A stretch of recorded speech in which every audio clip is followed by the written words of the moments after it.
Continuing to look at camouflage patterns and related news, let's move over to Germany for today's video.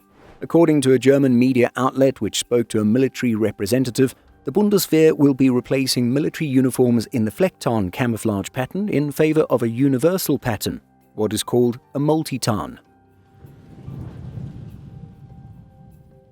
It's arguable that Germany's Flecktarn is one of the most distinct and recognizable around the world when it comes to military camouflage patterns.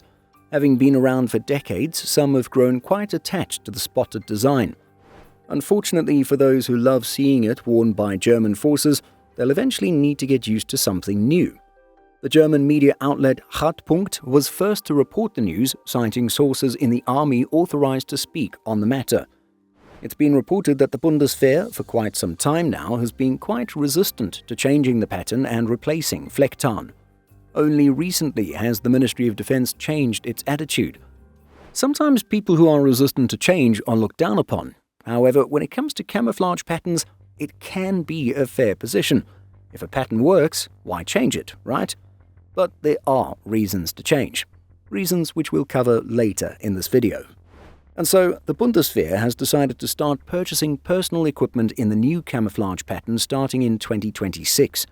It is thus expected that the complete replacement and phase-out of the old Flecktarn equipment will take place during 2028 or 2029. Some units have already been using the new Multitarn camouflage pattern, including German Army Special Operations Forces, the Kommando Spezialkräfte, or KSK. Hartpunkt notes that representatives of special forces are actually in favor of other German forces switching to Multitarn. Sure, it's nice to stand out as being special and elite in some ways, but when secrecy and blending in is often part of the mission, well, it's better if members of the KSK don't stand out so much. Because as things stand, it's quite easy to identify a special forces soldier by the pattern of their uniform. While the decision to switch to Multitarn is somewhat new, the pattern is not new. Indeed, it was developed by the Bundeswehr through the 2010s as a replacement for the standard Flecktarn camouflage.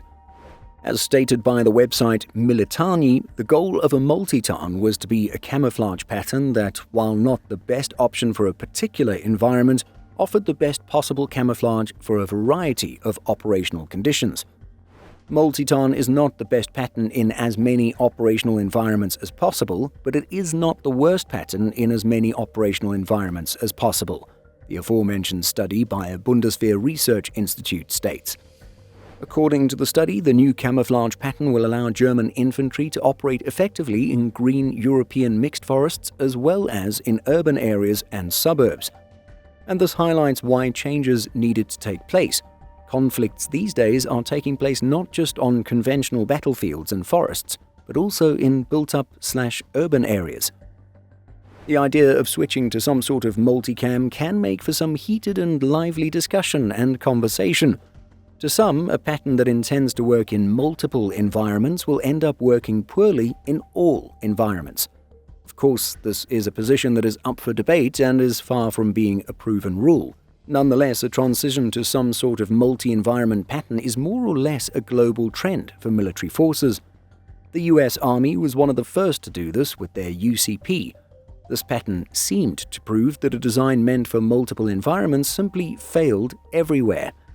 But it turns out that this was more to do with the choice of colors rather than the general concept of a multicam. Indeed, several countries, including the US Army, now use a version or derivative of multicam developed by Cry Precision.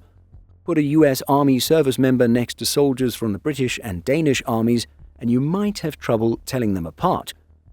France's newer multicam pattern has some darker greens, but it's a similar concept. In somewhat recent times, Canada has also switched over to a multicam. Rather than its two CAD-PAT temperate woodland and arid region patterns, there is just the one CAD-PAT multi-terrain, or MT.